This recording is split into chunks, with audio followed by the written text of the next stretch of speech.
Hello, everyone. Very good afternoon to everyone present here. My name is Hannah Sarsu-John. I am a third-year student here at SCMC, and I'm currently specializing in journalism. It gives me great pleasure to welcome all of you to the third and final day of the Changing Landscape of Indian Media, a series of lectures on the digitalization of Indian media. The previous days have seen a variety of academics and experts discuss a variety of perspectives on the role of digitalization in India's changing media culture. The first day of the event discussed the digitalization of media culture in India at 75. It was a panel discussion on the periodization and historicity of digital media culture and the factors and potential consequences of this evolution. The second day of the event took us through a film retrospective with Professor Gayatri Chatterjee taking us through the journey and life of the eminent filmmaker Hrishikesh Mukherjee, and SMM Oster taking us back through an immense, diverse collection of film memorabilia and looking at the Bombay film industry in great detail. On the occasion of the 75th anniversary of India's independence, the Symbiosis Center for Media and Communication, Pune, and the Birmingham City University, the UK, has organized this event, this week of events, which concludes today with the industry panel discussion with the theme Media Culture and Digital Transformations in India at 75, chaired by our very own Dr. Amitabh Dasgupta, the head of the journalism department here at the Symbiosis Center for Media and Communications. The panel will be discussing the impact of the data-driven media economy and the fragmentation of content due to the democratization of audiences, especially in terms of the accessibility for content. It will also look at themes such as the consequences of the rise of OTT platforms, the preference of regional content overall, as well as the global and digital transformation from an industry perspective. The panelists for this event are Mr. Swadhin Padhe, the head of production at Ronkel Institute, Mumbai, Rashmi Lamba, the India Council lead for the Gina Davis Institute on Gender and Media, who is also a filmmaker, producer, as well as a festival director based in Mumbai. Mr. Sunil Raman, the India lead for the State Advocacy and External Relations Bill and Melinda Gates Foundation. Sir was also a political journalist at New Delhi in India. Mr. Ashish Kulkarni, the founder of the Punaryug Art Vision, as well as the FICCI Forum Chairman in Pune. And of course, our very own Dr. Supriti Malhotra, Assistant Professor and the AEP Faculty in Charge at the Symbiosis Center for Media and Communications. I would now like to welcome Professor Rajendra Dudra as the Professor of Cultural Studies and Creative Industries at Birmingham School for Media and English at Birmingham City University to give us a welcome address. Over to you, sir. Thank you very much, Hannah, and thank you again to our SCMC colleagues for all the organization and logistics behind the scene. Hello, everybody. Good afternoon. I think we're all in the same time zone, so I can say good afternoon to everybody, but also good morning and good afternoon, just in case anybody is joining us from outside of the UK and India. Very warm welcome. My name is Rajendra Dudra. I'm Professor of Cultural Studies and Creative Industries at Birmingham City University in the UK. And this is a wonderful culmination of our week-long events that we've had with our partners and our colleagues at SCMC from Pune. So Birmingham City University organized its India group in 2016-2017 when I joined. And this was really to bring together 3 or 4 areas across academia, business organizations, and civil society, where there were a range of academic colleagues working in the arts and humanities, but also the natural sciences at Birmingham City University with India-related and India diaspora projects. So this is where the genesis of the India group came about. And a number of you we've been in contact and communication with, and in fact, 1 or 2 of you have visited our campus, not least Mr. Swadhin Padhe from Ronkel Media. And so we have some good relationships and friendly relationships with colleagues, which we hope to foster and galvanize and develop forward. And I think that's the key spirit of this week-long event, partly to kind of do a stock take of past, present and future. We're absolutely celebrating India's landmark year of independence, not least from the diaspora. Many of us hail India as the motherland, but also visit kith thinking. I, for one, am really, really looking forward to visit India again. Before the pandemic, unfortunately, I've not been able to visit since. I understand that parts of India are very, very warm right now, so I'm going to just wait until it cools down. But I'm hoping that the opportunities for us to meet in person will proliferate, not least due to activities like this, but also possibilities for new thinking, new projects and new ventures together. And so I really want to thank my colleagues at SCMC Pune who are doing landmark and pioneering work across the study, but also the production in this area. And we've had a number of projects, both with staff and students, not least this one, but also another one where we've been bringing together colleagues and students across BCU and SCMC together. And I think that's really is the spirit and the key of not just celebrating 75 years of achievement of India and where we need to go, but also what we can do together looking forward in the future. So I'm going to stop there because of my esteemed panelists and colleagues is who we're here to hear and to discuss with today. So I'm going to hand over to the chair, Mr. Amitabh Dasgupta. Welcome everybody, and I'm looking forward to the discussions. Please do join in as well with any questions or comments you have in the chat box. Colleagues will pick that up and put that forward to the chair and panelists. So please do take part in today's event. Thank you and welcome once again. Thank you so much, sir, for that welcome. I am also tasked with giving a short introduction of today's panel, as well as introducing the chair of the academic or the industry panel that's going to happen today. So today's panel on media culture and digital transformations in India at 75 commemorates 75 years of India's independence from its history of international trade under the British. It also evaluates its going through a global and digital transformation. At year 75, India has already become one of the biggest players in the 21st century political digital economy. It is also the fastest growing market in global media and communications. It seems only right in this regard to take a momentary pause to take note of the terrain that is the digital media culture in India, and in order to mull over the landmark evolution of India's media culture.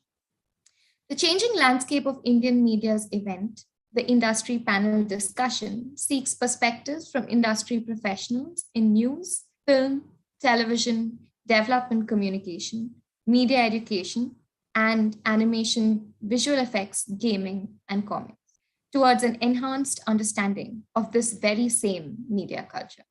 Now, I would like to introduce to you the chair of the event, our very, very own Professor Amitabh Dasgupta, who has been the HOD of the Journalism Department here at SCMC.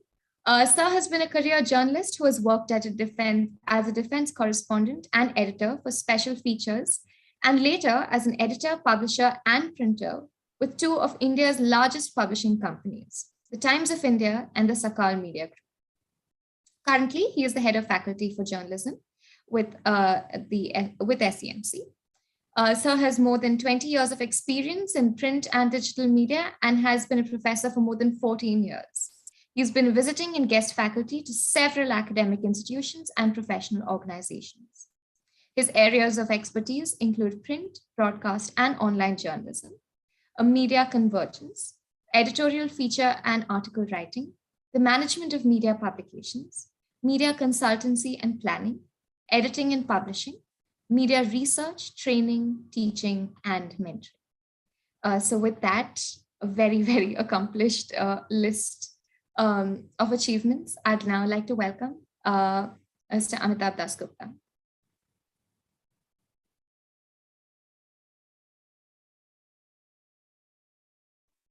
Thank you so much, Hannah. So with that, I think we can start the proceedings. And our first speaker for the day is Mr. Swadhin Padhi, first panelist for the day, Swadhin Padhi.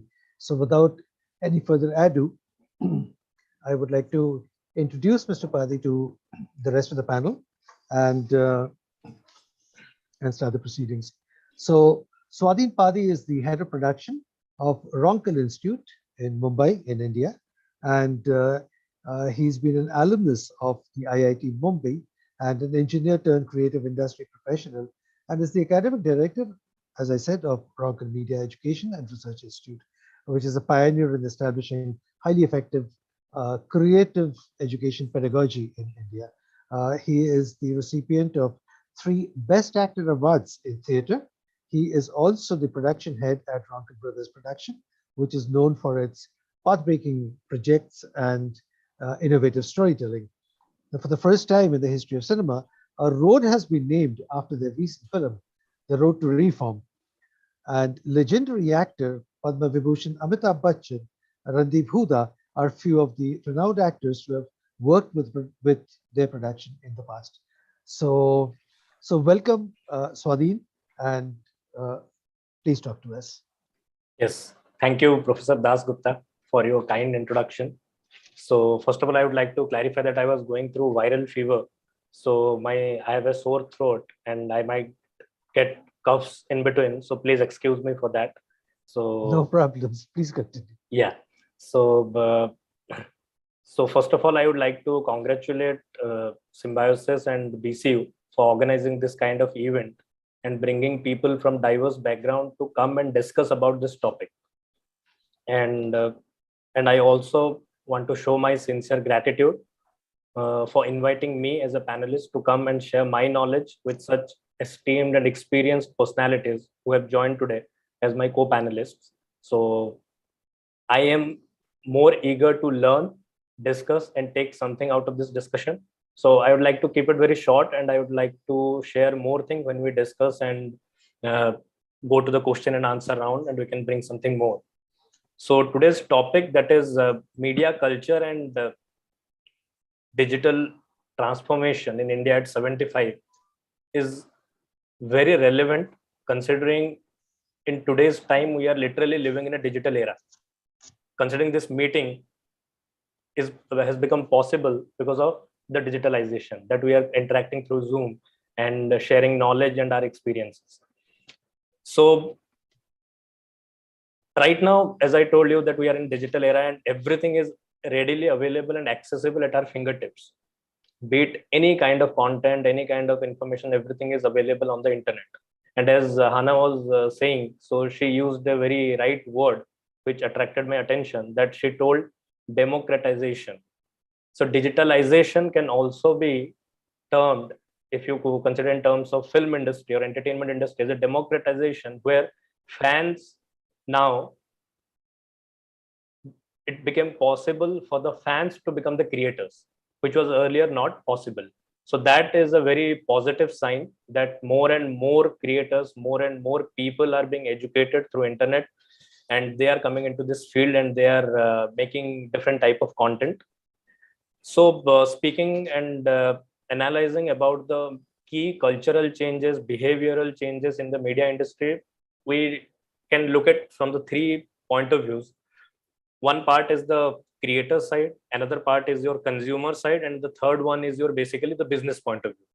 So from creators point of view, definitely because of digitalization, it has become more easier and cheaper to create content because of digital cameras, even cameras in mobile phones, digital softwares to edit, do the post production. So everything has become digital. So any person sitting at home can create content, and which is the case. So that is the reason that we are able to see different kind of stories.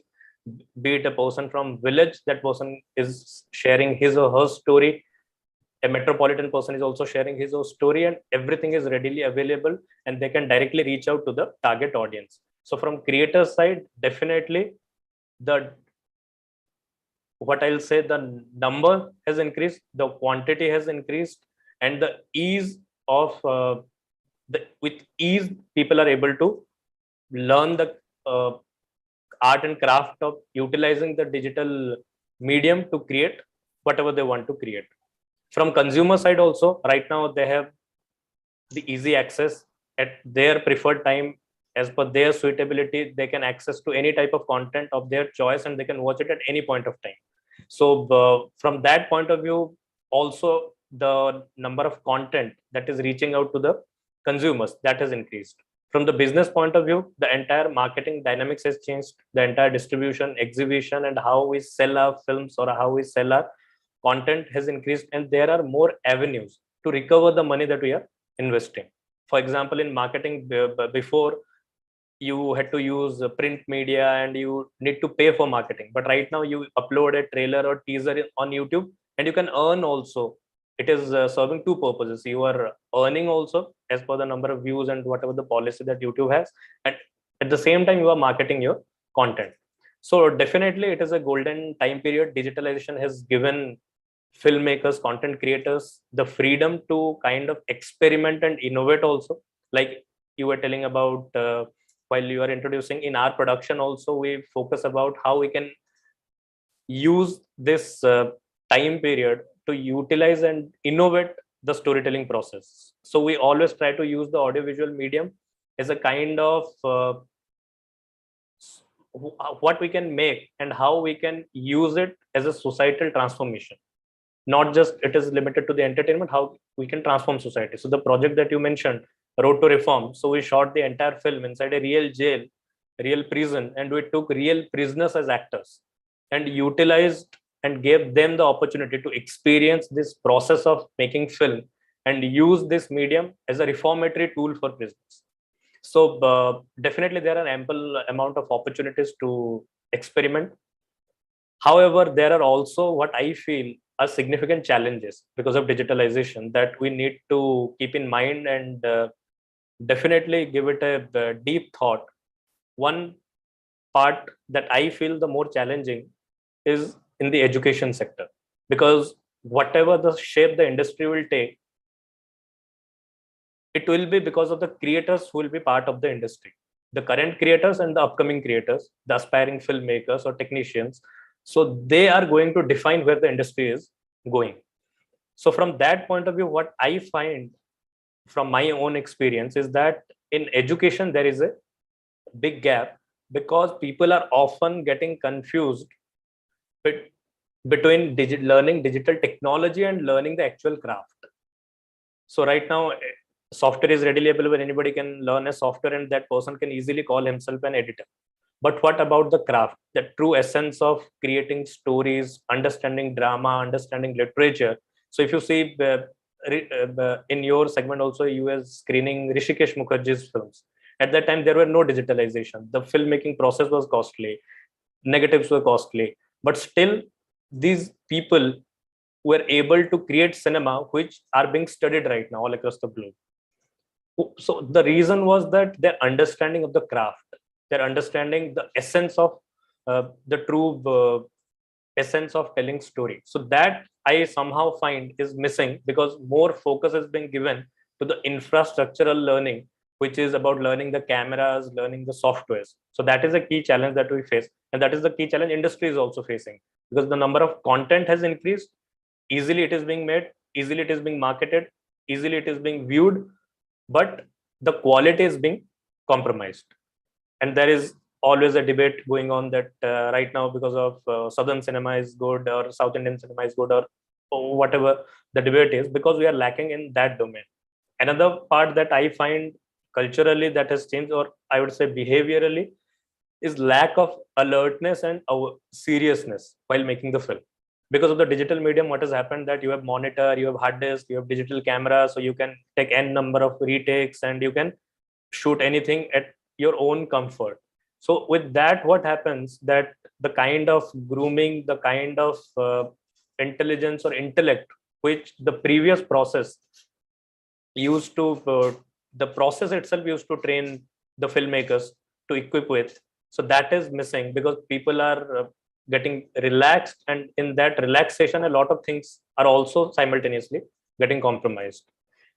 And the third thing that I find out, that it is a high time, more than ever, that we should give strong focus in educating the future aspirants about media ethics, because content is readily available, any person can watch anything, there is no parental guidance is there, any person can, using their mobile phone, they can access to any type of content. Because of digitalization, any person can create any type of content, so there is no control over that. So we should inculcate some kind of strong moral ethics in aspiring filmmakers and aspiring content creators. So they should be careful and accountable and responsible for what they are creating, and accordingly they choose their platform and select their target audience as per their content standards. So that what I think needs to be taken care of. Having said that, I would like to conclude that definitely it is a golden era to be a content creator. As you told that I myself, I'm an engineer and I was a film buff, I was a film lover, and now I am a part of the industry. So I find digitalization has more contribution towards it. So that I could know that no any person can do it. I myself belonging from Odisha, which is far from Mumbai, without any background, without any kind of experience. If I have been able to be present here and interact with you, the reason is digitalization. So definitely it is a huge opportunity for any person. And if we take care of the challenge and if we balance the creativity with the technology, and it should be that technology for art, not art through technology, which is happening right now. So if we balance that, then definitely it is a golden time period to take the industry to the highest possible standard, considering the kind of population and kind of talent we have in our country. So it is a great time. And so I would like to conclude my statement, and I'm eagerly looking forward to other people's point of view, and then we can definitely have a discussion. Thank you, Professor Daskot.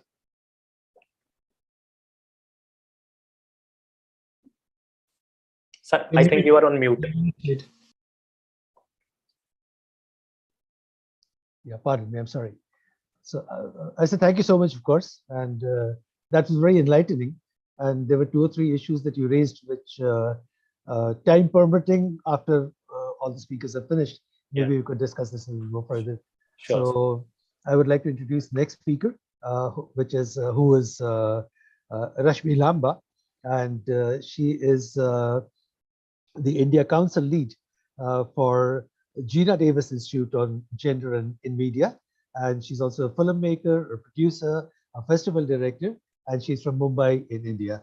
And she has over 40 years of experience in film and television production, advertising, corporate communications, film festivals, and event management. She is the India Council lead for the Gina Davis Institute on Gender and Media, as I stated, and has held pivotal roles in as an industry director, a festival producer, and a jury manager at leading international film festivals in Dubai, Abu Dhabi, and Toronto. In India, as a festival director, she launched the FICCI Flow Film Festival and Forum, and spearheaded MAMI, the Mumbai Film Mart and the Films Division, MIF and Hub, which curates for the Maya Samachar Traveling Film Festival. And she started her own production company in Mumbai, Dubai, and Toronto. And she has produced and directed an acclaimed documentary, Begumpura, The Wives Colony, for the Omni Rogers Network in Canada. And she's been awarded for excellence in social impact leadership. And she's a mentor at Aspire for Her and Hope Works, and a fellow at the Aspire Circle for Social Leadership. Over to you, ma'am, and please talk to us. Thank you. Thank you so much. And again, I think like all of us, it's really a pleasure to be here. Thank you so much for having us. I know I'm in very, very esteemed company with all the panelists who have their areas of expertise. So I thought I'm going to let everyone know my age and put everything in context with a few, anecdotes that would, I think, because I think the students can just press a Google search like we were all trying and get the facts and figures. So I actually started when I decided to do my mass communication. I was very fortunate that my first internship that I ever interacted, and that was the first time I looked through a camera, was at the ISRO site, as it was called. It was the Satellite Instructional Television Experiment at their Space Application Center in Mumbai. And this was the first ever experiment in the world to beam in those days. This was in the mid 70s, in 75, 76. So that's why I said they'll know my age. And it was beamed to over 2,000 villages across 6 states in the villages. And this was the first time they were trying to educate children through satellite, and the farmers. And actually, very interestingly, there was some, I think Ashish would know, there were some very well-known FTI graduates like Janu Barwa, Arun Khopkar. They were actually creating content, for this. So, and I had to treat everyone the first time I looked through camera because I was a student, and that's the custom, I think. So cut to now, as Swadhin said, post-pandemic. And there's online education for children across the world, and that's how we all kept going. The adults were doing Zoom and FaceTime and Google Meet, and I think we've come a full circle where we're all actually now really wanting to meet again in person. As you said, the pros and cons of the digital. So what happened was 4 days after I graduated from my mass communication, I got a job at what was the only possible way to work in medium, and that was Doordarshan, right? Because that was the only channel at that time, and I was in Mumbai. And I got the opportunity to work on, I don't know how many have heard of Sesame Street. I think there was a program later called Sim Sim Khulja, but this was called Magic Land. It was the children's program in English. And we actually made the Muppets in India. And Sesame Street has a frog called Kermit, and we named it Panna, like a green emerald. And the director of that program, actually, she, I think, is still in Pune, but Shukla Das, she was very visionary and wanted to go beyond the passive viewing and the idiot box, even at that time, and wanted to have an interaction with the children. So we decided to form what were called the Panna Clubs. And this was how we were educating the children through television as well as in person, to teach them about social consciousness. We'd have projects with the blind, with the spastics, with differently abled children.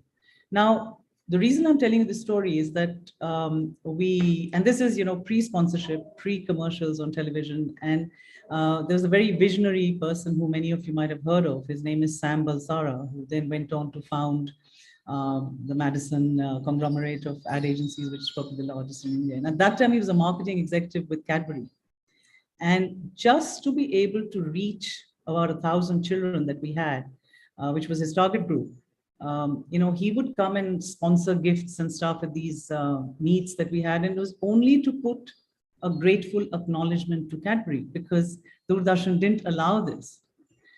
And, we were like, wow, we had to fight for it. And then what happened was Panna Clubs became very successful, but we couldn't take it beyond Bombay because there was no digital feed at that time. So we could not reach all of India. And today, the context I'm giving is today, even a baby on TikTok can have, 5 million viewers, right? So a mother can put. So that's the context. I thought, because we were talking about the transformation over the 75 years, I'm talking about a period of about 40 years. So I think that's where the sea change we see. And actually, as we speak, Ashish, I'm sure, I don't know if you're going, but, at the Cannes Film Festival, India is going to be the country of focus, right? And we have a company that's actually going to be releasing their metaverse Vikram NFTs with Kamal Hassan's film, so look where we've come. We've really, as you said, that it's India's cutting edge. And yes, we've become a global village through, like, as we can be talking with Rajendra in UK, and we can be talking across the world. So that, I think, to me is absolutely the fascination. And I think there was a time when even to just go abroad to talk to a foreigner, there'd be people. And I don't know, I actually, while I was looking for some ideas, I found a very interesting quote by Sadhguru. He's got a very good sense of humor. I think we all listen to him. And he says that no other generation has been able to do what they dream of doing. As you said, Swadhin, that they can do what they want. I think 100 years ago, if you told someone that you're going to talk to a person who's even 100 miles away, and they would have thought you're the messenger of God, or God himself. That's what he says. And I thought that was really very relevant, because I think digital media has really made distances irrelevant. And this brings me to the easing of the pain of migration, because I have been a bit of a nomad. I've lived, my husband and I, we've been in India, Canada, Dubai, all over. We've been into the small towns of India.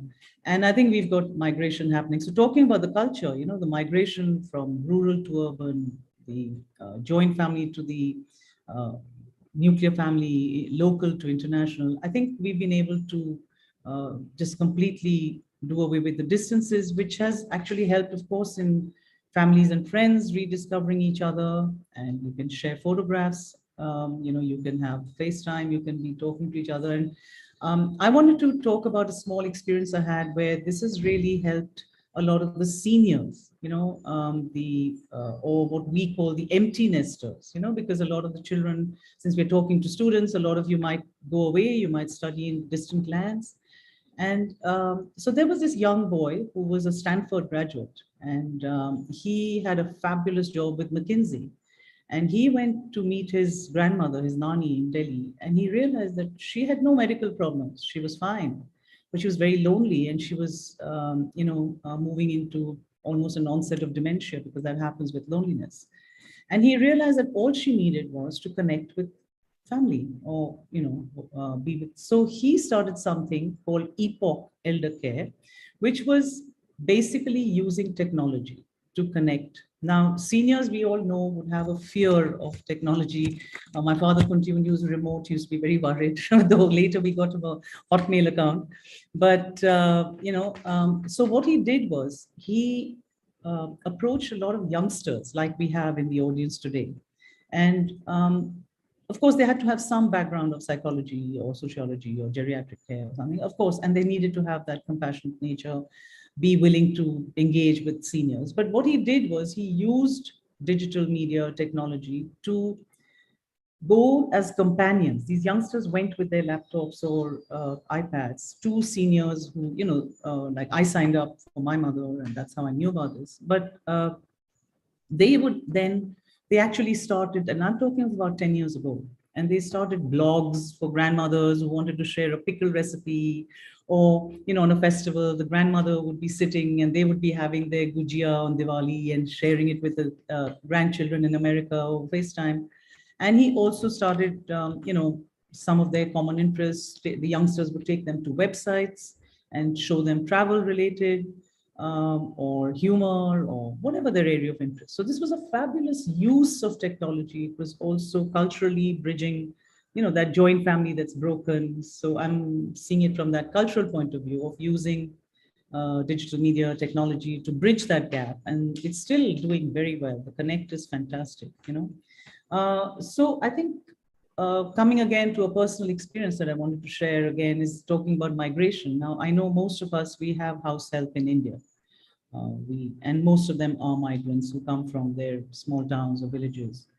And I think Bollywood has really, worked on this one, where we'd have, songs like Chitti Aayegi, and the postman is reading it out to the illiterate person. And then half the time, the villainous postman will tell them the wrong thing. And normally it would be with a money order, right? And then you waited for, I'm telling kids this because I'm coming to the punchline. They would, we would have to make a trunk call, or they would show, and there would be this crackling line, and they'd say, Paisa pahunch gaya, and, all this Bollywood, you've seen that, right, on Bollywood. And I was telling this to someone, and this young girl, she tells me, she said, but what's a trunk call? She didn't know what was a trunk call that we had to place over the phone. So I had recently had a young girl who was there to look after my aged mother, and she'd come from Darjeeling. And she told me she had never been to school. She could barely tell the time. If she went into the market, I would say, Hisab kya hua? And she couldn't give me Hisab. But of course, she would have a very fancy smartphone, and she would be on YouTube all the time. And then soon after she joined us, I saw, a lot of online ordered clothes coming, and she's paying by cash. And I'm like, excuse me, you told me you can't tell me the time, you can't do Hisab. How are you ordering online? How are you ordering your clothes? And so she told me how someone had taught her to had downloaded the app for her, had shown her the icon, shown her how to scroll, how to browse, and then how to order. And I was amazed that here is someone who's illiterate. She's come from a small town, and how soon she's picked it up, right? It kind of, I think, reminds us about maybe the hole in the wall that, that experiment that I think Sugata Mitra had done about putting a computer in a very remote village. He had created a little hole, and he had put a computer screen and a keyboard and left it.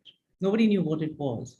And they came back a few weeks later, and they found that the children had not only learned how to switch it on, they had also learned how to browse. They had discovered the internet. I mean, it's a fantastic experiment that happened. And it shows us that this huge conversation you are having, Swadhin, about education, I think digital transformation has been about formal education, the need for formal, what's the format. And culturally, I think in India, that's been revolutionary for us because we've had so many issues with our education, right? And so I think that was fantastic because even the maid that I'm talking about, every year with her bonus for Diwali, the main thing is to go buy a new smartphone because that's their lifeline. You see them making chapatis with the phone like that, and it's their lifeline. So that again, to me, the cultural bind, that pain of being away, I think culturally it's eased that. But of course, and then of course, talking about the maid, we all know about how this whole digitization of banking and what we've been talking about, online banking. So my husband is a retired banker, and the one thing he would do is every maid that came, he would teach her online banking because of the cybercrime that we have, or they go to an ATM and they'll give their PIN to someone, and then we know what happens there. So we also know about the cyberbullying that's happening, and the reason I thought about this was I think today's paper, both the Times of India and Indian Express, are talking about this young man who committed suicide because his face was being morphed and put onto pornographic visuals and shared with his friends and family because a loan shark who he had paid back fully was just trying to blackmail him. Similarly, I wanted to share an experience I had because I think to me, that's one of the downsides of what we are going through with the children is that a very distraught father approached me. I was actually in Canada at that time, and he wanted to use mass media, digital media, the influencers to create awareness about cyberbullying because what had happened was his young teenage son had just committed suicide. And the reason for that was that this young boy was, discovering his hormones, and he realized that he was veering more to the LGBTQ sensibilities. Now, because his behavior was different in school, his peers were bullying him, cyberbullying him. Now, culturally, he was, as we are called South Asians. I think he was from Bhutan, but we share the same sensibilities. He could not come out at home either. He could not share it with his parents. He could not share it with anybody. So he took his short life. So I think today parenting that you were talking about, the awareness of what the children are doing. So I found a very interesting quote that said that we not only have to teach the children to be good citizens culturally, but to be good digital citizens. And this is about the International Society for Technology in Education, as it's called. And it defines digital citizens as kids who recognize the rights, responsibilities, and opportunities of living, learning, and working in an interconnected digital world. And they act and model in ways that are safe, legal, and ethical. So I think that kind of, encapsulates what we're saying. And then, of course, we have to teach them how when they browse, they leave footprints. And then, there is all that can happen. And AI then throws it back at us. You browsing a plane ticket and then they'll show you all the same destinations. It's quite scary. So yet, I think the reach, and that is where the Gina Davis Institute inspires me, is that we can use it very positively. And actually, the first lesson I learned, the first class we had in my mass communication, we were told a very important mantra, which was by the Canadian communication theorist, Marshall McLuhan, who's, I think, one of the pioneers of documentary filmmaking. And he had this thing saying the medium is the message, which I believe there's a long story of how there was a spelling mistake and it was called the medium is the massage, right? So what we see, what we read, influences all of us, positive, negative, whatever. So again, it can shape our cultural ideologies. So that is where the other mantra that I'm really inspired by, and I wanted to share it because people might want to know what the Gina Davis Institute does, is Gina Davis is an Oscar-nominated, an Academy Award-winning Hollywood actress who, when her children were growing up, what she was watching on television and media, realized that there was very little for the girl child. And there was very little to inspire them as role models, which I think even today we're talking about. So she came up with her byline, which is, if she can see it, she can be it. And that's where we're all talking about the gender equality in media. We're trying to do research. We're trying to find facts and figures. They did a lot of research in Hollywood because this problem is worldwide. It's not just in India that we talk about the patriarchal and stereotypical. So actually in 2000, the film festival that you spoke about in 2016, when we did the FICCI Flow, the FICCI Ladies Organization organized, FICCI is the Federation of Indian Chambers of Commerce, which is where Ashish holds a very senior position. And we launched the research that they did on 100 Indian films. And they studied the patriarchal, stereotypical things. But the reason I'm telling you that is, again, coming back to the digital use of tools and media that we can use, is that they use something called the inclusion quotient tool, which was developed using artificial intelligence by Google. Now, what that does is it can actually, like you do in Facebook, you can tag people in Facebook or Insta. And this was being used to tag faster than the human brain, faster than the human mind, 100 films where they had parameters, like, is it how many females, how many speaking, how many fat, young, old, dark, whatever. And they presented these facts and figures. And now we're actually, as I speak, we're working, not the Gina Davis Institute, but the Data Institute is working on another project where they're upgrading that. So, so I think we can use media and mass media to change that stereotypical. And of course, we all know that the change is happening. The OTT platforms, as you mentioned, Mr. Dasgupta, that the OTT platforms now beam right into our living rooms, and we can't control which age group is seeing what, and we aren't sure about the censorship. But as you were saying, as content creators, future content, current content, we have to be very responsible for that. And my mother used to tell me, again, I'm personalizing this. My mother used to tell me that when they were growing up, they were seeing films which had more socially relevant themes, which was because they were going through the freedom struggle. They went through partition. They had to rehabilitate themselves. There was very little comedy at that time. It would be slapstick comedy. We grew up seeing Fat Tuntun or Johnny Walker, and it was very slapstick. Today, if you wouldn't mind, could I interrupt you? We are really a little hard pressed for time. Okay. So yeah. But this was very, very interesting, and you brought in some really unique perspectives. I mean, things that perhaps even we didn't think of. I mean, that how digitalization helps old people. I mean, that was. So yeah, just to end, one final thing that I wanted to share, because I think all of us are doing that. Just one final thing was the citizen reporting that we've got, the video journalism that we're seeing now in Ukraine. And there was a documentary called Burma VJ, Report from a Closed Country. And that was the first time that video journalism happened, where the footage had to be smuggled out over the internet, and it was edited in Denmark. And then it was shown to the world through festivals, So I think we can come back to these points that we could use media very effectively for cultural change. Yeah, sure, we'll do that. We'll try and have a discussion after the other speakers have already. No, I was actually going to end there. So that was really, your timing was perfect. Yeah. Thank you so much. All right. Okay. So could I introduce the next speaker? Of course. So that's Mr.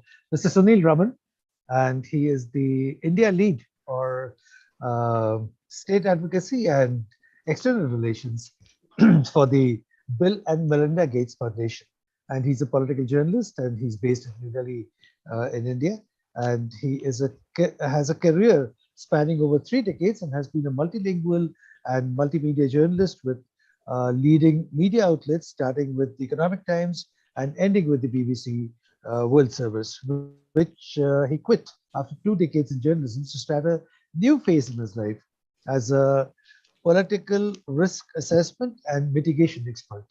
And after advising global corporates on potential investments in India, he joined the Bill and Melinda Gates Foundation 7 years ago, and now he leads their external relations and advocacy work. So Mr. Sunil Raman, kindly speak to us. Thank you so much, sir. Good afternoon, everyone, and it's a pleasure to be on this panel. I will sound slightly controversial when I say that the media culture today is a culture that is being propagated by marketing companies and monetized through digital platforms by media companies. I speak as a former news journalist. When I'm part of the media, I'm not part of any other industry but the news media. So I speak specifically as a news journalist.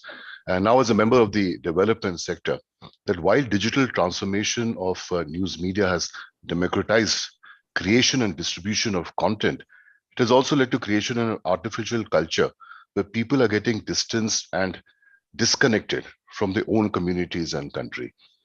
In the name of consumers, Valentine's Day and Halloween have suddenly gained the status of festivals, and newsrooms tag on to social media to give airtime and print coverage.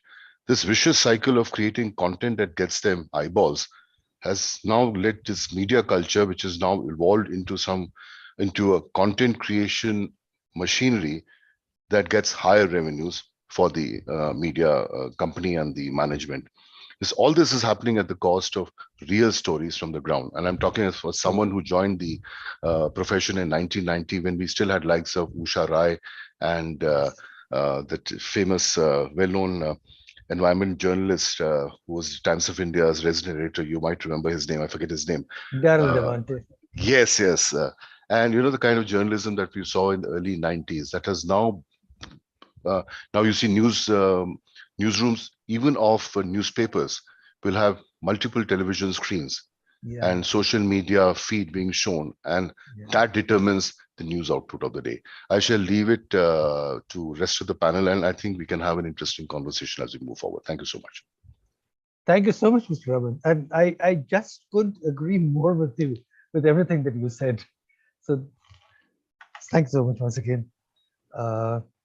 All right, we move on to the next panelist, Mr. Ashish Kulkarni, who is the founder of Punar Yug Art Vision and the FICCI AVCG XR Forum chairman, and he's from Pune. So Ashish embarked on his journey in the field of arts and media in 1985, and since has immersed himself in the pursuit of conceiving sustainable careers in film, animation, visual effects, gaming, visual arts, and graphic design in India. And Ashish's presence in the field of arts commenced with the animation industry, the seed of which had only been planted in the fertile grounds of the Indian economy only at the turn of the century. And at this early stage, Ashish jump-started the sprouting of the animation industry in India by facilitating and outsourcing projects in the country with animation giants like Disney, Warner Brothers, Sony, and DreamWorks. And then by introducing India as a new outsourcing platform for animation, Ashish had created the opportunity for Indian animation services to grow to international standards. And during this stage, Ashish produced ad films for All Out, Flying Machine, Max Candy, Max Ice Cream, HLL, Nestle, Vinetta, Chini, Kellogg's, and he's also created Skill India logo. And he has also created promotional films for Jan Dhan Yojana, Skill India, Maharashtra Tourism, National Environment Engineering Research Institute, to name a few. And as chairman of Animation, VFX, Gaming, and Comics, AVCG Forum at FICCI, he has been persistently engaged in AVCG policymakers in India at central and state levels. And he's now been appointed as a mentor of the GMEC, the Global Media Education Council, which was last year. So welcome, Ashish, and please talk to us. Thank you very much, Amitabh, and a big thank you to the whole team at Symbiosis for putting this wonderful session together. Well, I would like to actually bring a small story to the perspective. We are a civilization of a little advanced mind that we have within human beings. And I would like to take this story from nowhere to what would end to be very interesting for all of us and what's happening in the digital medium. When 10,000 years ago, we were absolutely nowhere. When I say we were nowhere, the tigers and lions and monkeys were on trees, and they used to stay in the caves. So the human beings were staying in caves. So from nowhere, as we started using our brains, we became from nowhere, we got somewhere.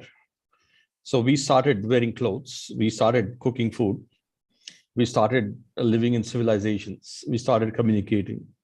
And from nowhere, we came somewhere. And when we actually came somewhere, we invented a wheel and we wanted to be everywhere. And then we invented aircrafts and we wanted to have a breakfast in one city, lunch in another city, and dinner in another city. And from nowhere, we reached somewhere, and somewhere took us everywhere.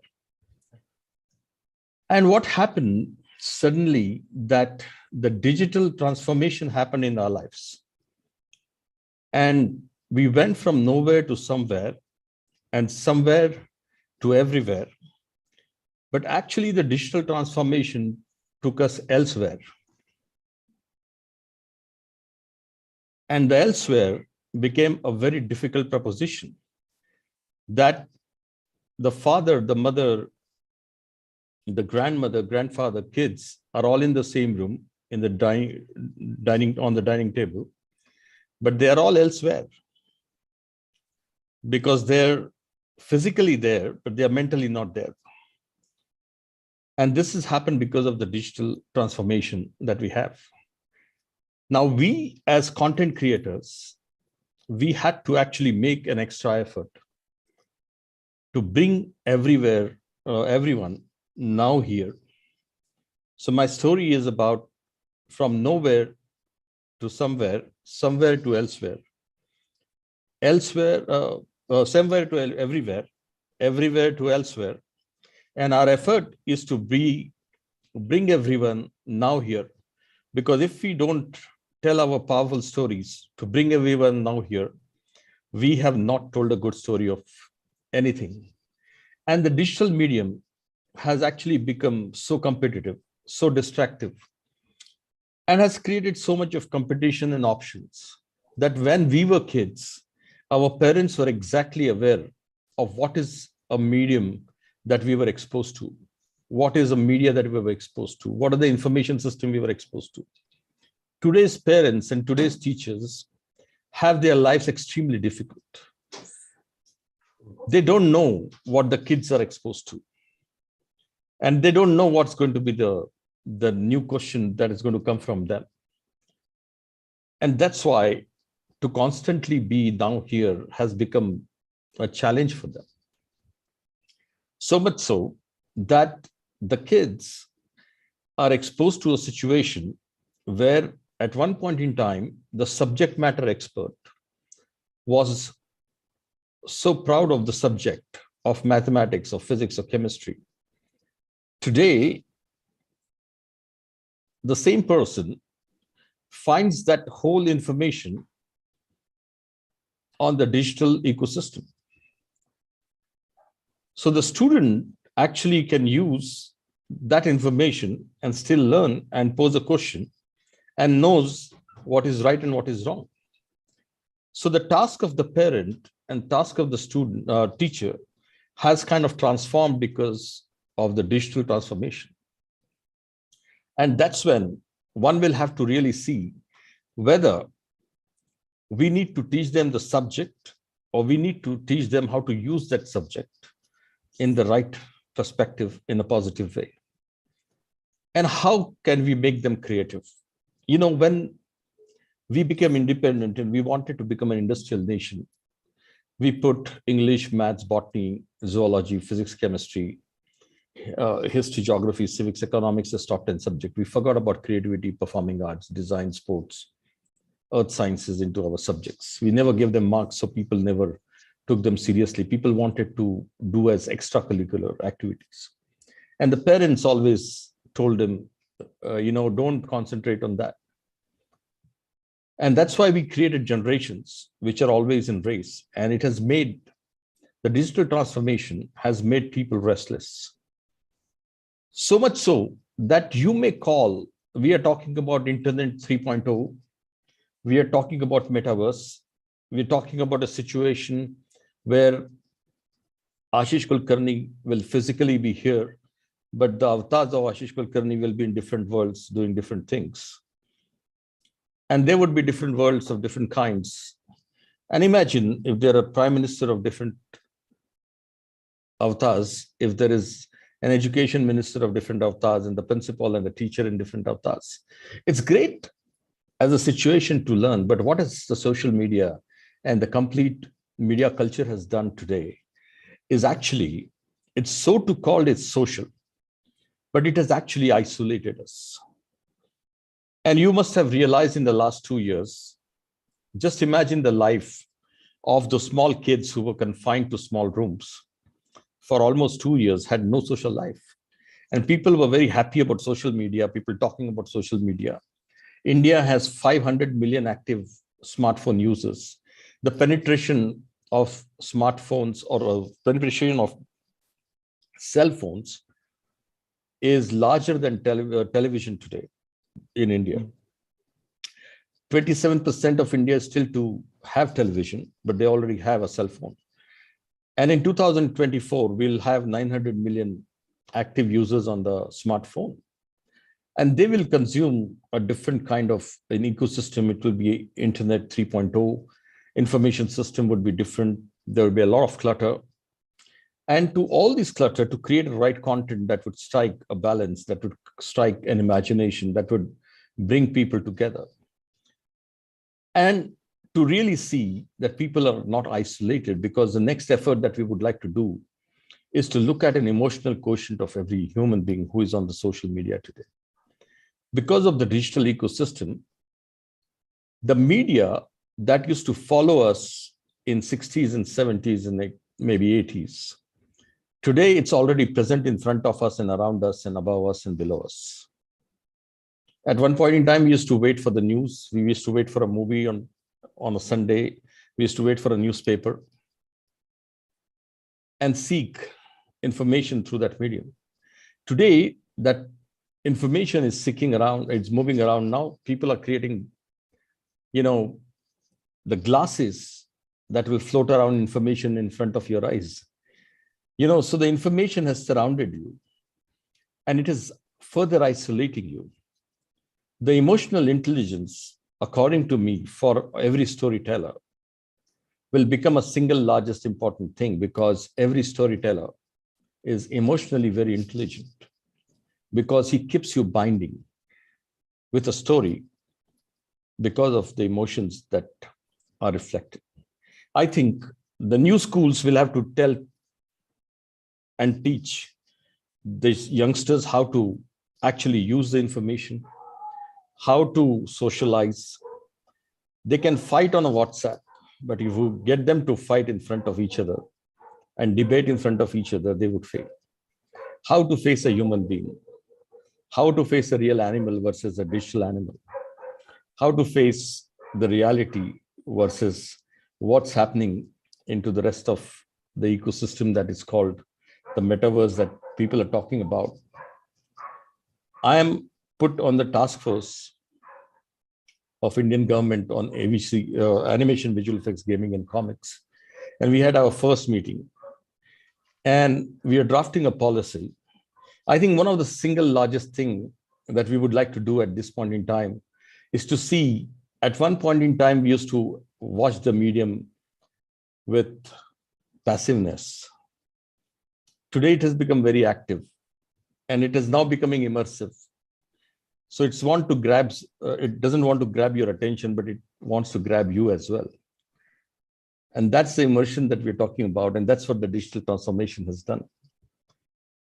So one of the single thing that comes to my mind is, how are we going to deal with the content economy in this era? And how are the consumers going to be protected?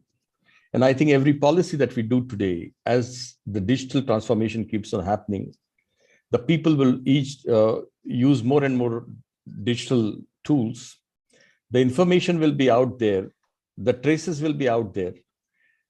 And before you want to do anything, you think of anything, it will start appearing in front of you. Your privacy will be completely gone. How do we bring about laws and policies which will have a consumer protection? So at India at 75 and India at 100 is a big challenge. It's not only about the fuel and the water. It's going to be about the emotional intelligence, and the AI and the information system in people's life. And then whether you are telling your story or somebody else in AI is telling your story will become a challenge for yourself. Thank you very much, Amitabh. Thank you so much, Ashish. That was very enlightening. It raises some very pertinent questions, some very frightening questions also, perhaps. So maybe we'll discuss it a little further. So I'd like to introduce our next speaker, who is our own faculty, Supriti Malhotra. She's an assistant professor of AEP faculty in charge, uh, uh, and she is an award-winning filmmaker and a feature journalist whose multifaceted professional experience includes profiles such as an assistant training manager at IBM and head of content development at Event Traveler, along with experience of working in the Indian film industry. So Supriti is a directorial her directorial debut in a film called Ehsaas won the Best Director, Best Cinematography, and the Best Film Awards for the 48-hour film project Mumbai in 2009. And subsequently, Ehsaas, this film, also won the Best Editing at Filmpalooza and was chosen as one of the top 10 48 HFP films to be screened at the Short Film Corner during Cannes 2010. So having made corporate promo films for NGOs like Sneha, ACGL, and Sustainable Advancements, Supriti is presently also involved in producing and directing a documentary called Shakti of Science and Traditions, amongst other artistic pursuits. So, so welcome, Supriti, and please talk to us. Thank you, Mr. Dasgupta.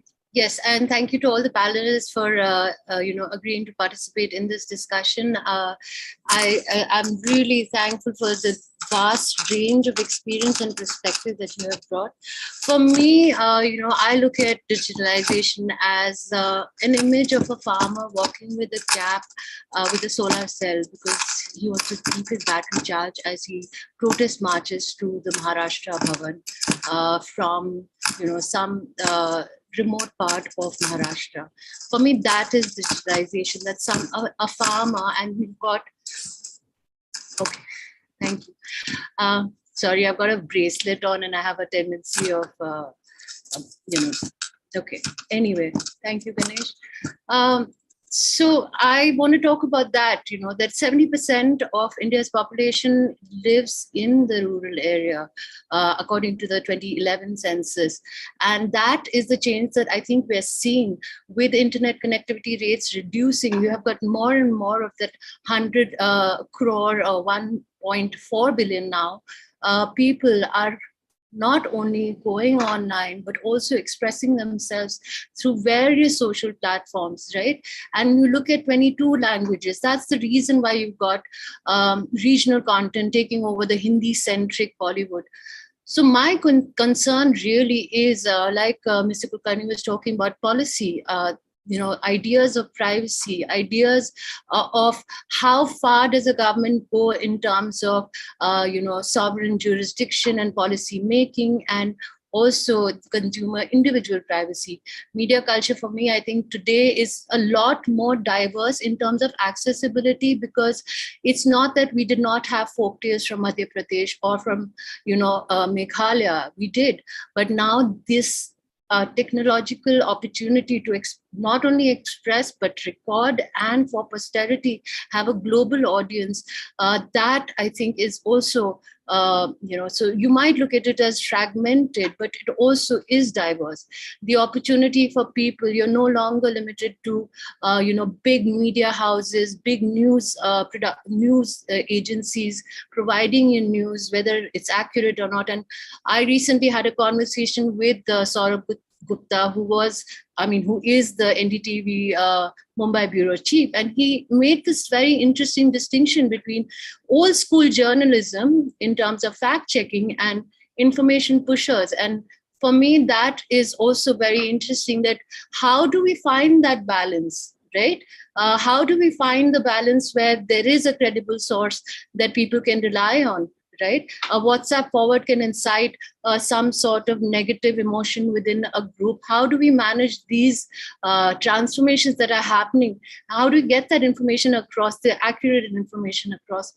Um, for me also, I'm doing research on YouTube as a companion to film education. I'm looking at informal learning patterns, and I found that a lot of students, media and communication students, are using YouTube as a learning resource. And in fact, 60% of those surveyed, and this is more than 1,500 people, they use it for informal learning. And it's also about bridging the language gap, right?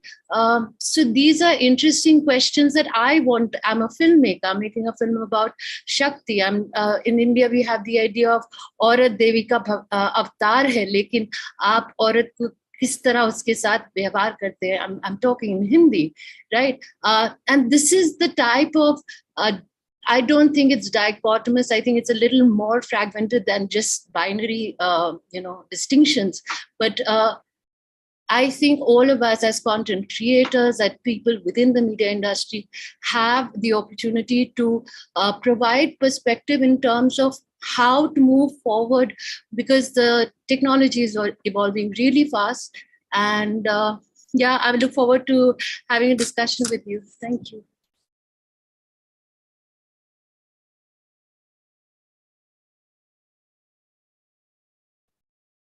Yeah, thank you so much, Sapati. So at the end of listening to all our eminent speakers, I think this discussion that we are having about the changing landscape of the Indian media. I mean, we are 1.4 billion people, and the world's largest diaspora at 18 million, according to the United Nations, and fastest growing global digital economy. So we are poised to take over the global media and communicate not only in driving content creation, consumption also, and through strategies of content generation. And we are associated with profit-making practices worldwide. I'd like to ask some of our panelists a few questions that occurred to me while you were speaking. So, Mr. Padhi, Swadhin Padhi, you were talking to us about digitalization, which has created democratization of the media. It's available to many, but there is still a digital divide, which is something that we still need to be concerned about. And I think, as Mr. Kulkarni was saying, all right, today we have 500 million people with cell phones. Tomorrow we may have 900 million. I don't know by that time how much more the population would have grown. The digital divide seems to be getting wider.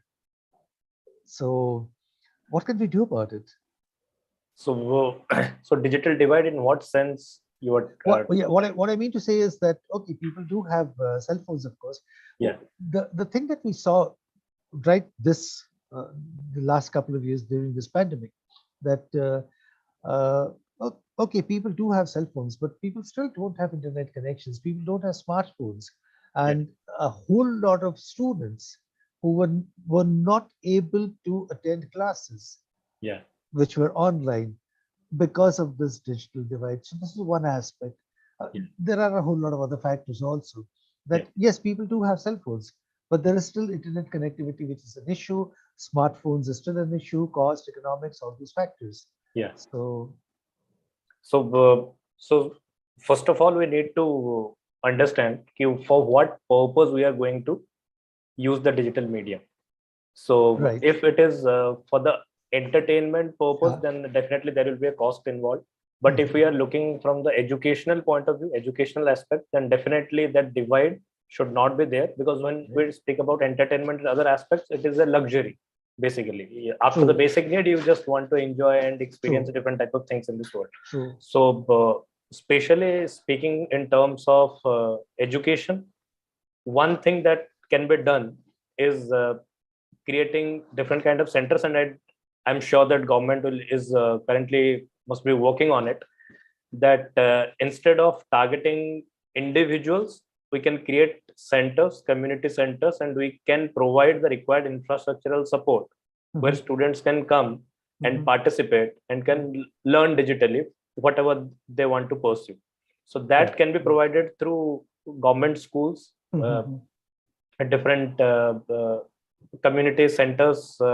That one thing we can do, because again, as Ashish sir was telling, definitely we can bridge that gap and make them digitally available to access information. But then there will be that thing that what they are using the digital medium for.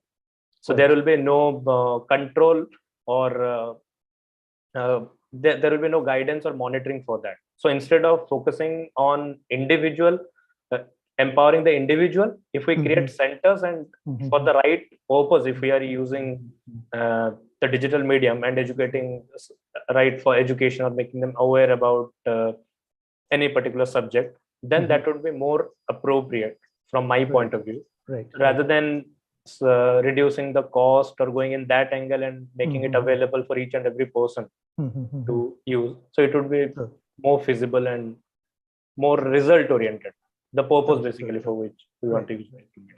You also spoke about ethics and responsibility. I mean, after you digitally empower people, you spoke about ethics and responsibility. I mean, do you see any issues? Do you see any problems? I mean, definitely. See, the first thing is that whenever we tell a story, for example, whether we intently or not intently, we are somehow putting a kind of moral argument. We are teaching something to our audience, be it entertainment, be it the Marvel superhero movies. But you are watching a Spider-Man, but you are getting the knowledge or getting the information that with great power comes great responsibility.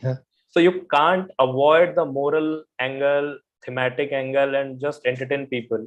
Even a good guy bashing bad person, that in itself is giving a kind of indirect message to the audience. So there are two aspects from it. One part is from the ethical point of view.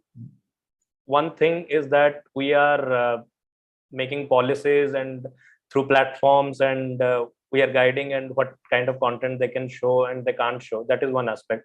But what I think more important is inculcating that attitude, that behavior in the students, in the current generation, who are going to be the future driver of this industry. Because as we were talking about, it is everywhere. Like sir told, from nowhere to somewhere, then everywhere to elsewhere, and now here. So in that context, if you see, so everything is everywhere.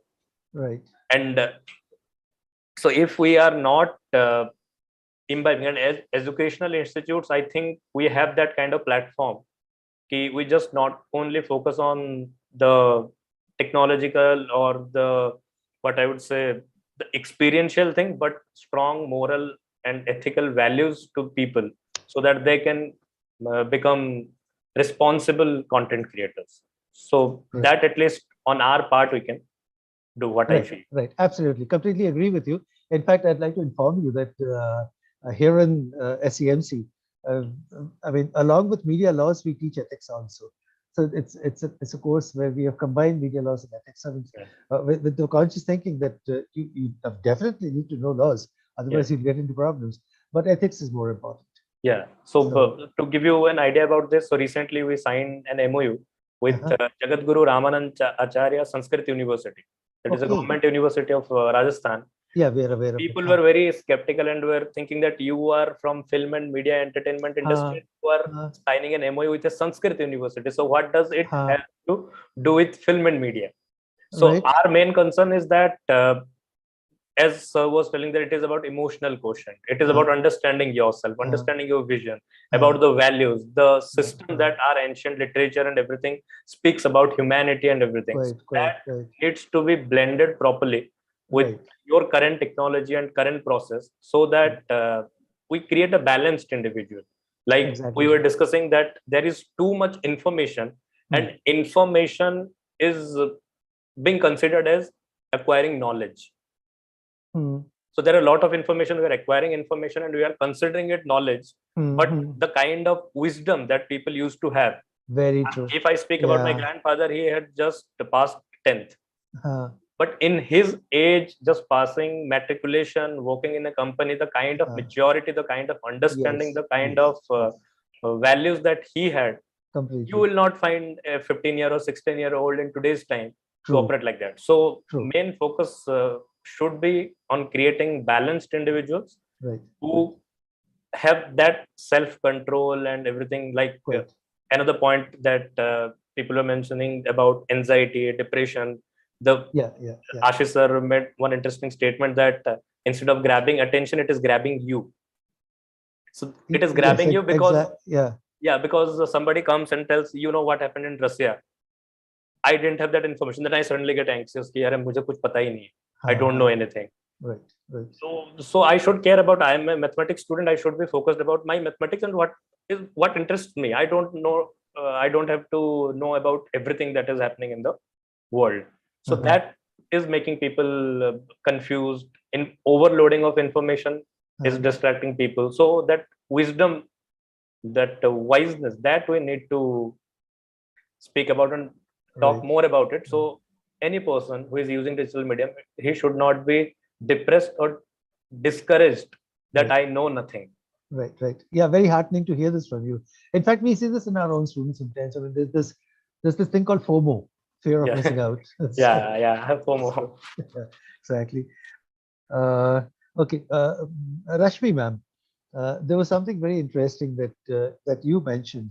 That I mean, this very fresh perspective that you brought in on how digitalization is actually helping elderly people. So I thought you were going to give us some kind of an example where I'm sorry. So that was I was very impressed by the first time that I heard of this thing called Epoch, where they tried to bring youngsters and elders together because seniors cannot or are not familiar with digital technology. And that's working very well because they're also using that to prevent dementia, because dementia comes about. Where are you doing this, madam? Where's this happening? I'm not doing it. It's called Epoch. It's called Epoch Elder Care, and they, I think, are based in Delhi, but they have centers all over now. So I see. And now I think that experiment is doing well even in other parts. Canada currently, I know because I have lived in Canada. They are using that a lot as well about bridging the gap through technology. So that's, I think, very interesting development. Yeah, exactly. Enlightening also. I mean, and also I think empty nesters, as we call ourselves, our children who've gone away abroad. I think it helps a lot in that as well. True. Okay, thank you, ma'am. And Mr. Raman, we have a few things in common. I'm also a Times person, and this thing that you said about newsrooms becoming so commercialized and so revenue oriented, which is a fact which I have seen during my days, and it's in fact even got worse. But would digitalization help? I mean, do you see that? Okay, the way I'd like to put it, the news portals are coming up in a big way, and the news portals are not so revenue oriented. They do need money, of course, but they're not so terribly mercenary, and I'm very consciously using that word. Not so terribly mercenary as print and broadcast. So you think there's some light at the end of the tunnel there? So you're muted. Sorry. Unfortunately, all organizations need money to run their operations. Of course. And that's a reality. You have been in Times House. I have been in Times House. We know, I mean, the reality of why money is important ultimately. At the same time, news portals, I mean, I refer to lots and lots of news portals, and this is international. If you see, they have an element of political news. At the same time, they will have a lot of entertainment news. True. There are a lot of news from entertainment world, let us say in our case, the Bollywood industry. They will have videos put out, which is what they hope will help monetize. And I think the successful news portals are the ones which are making it a little more interactive. Unfortunately, Of course, gone are the days when news portals or news media meant was synonymous with political news. There's a huge world outside the entertainment industry. There's the sports industry, cricket. The Absolutely. amount of news that you see from the cricketing world, particularly on a Saturday and Sunday, when there are no matches are being played, you still a lot of nostalgia. There's talk about old matches, old Yes. players, and what is happening. I think that is the only way they can monetize. But the problem is we can't wish away the technology.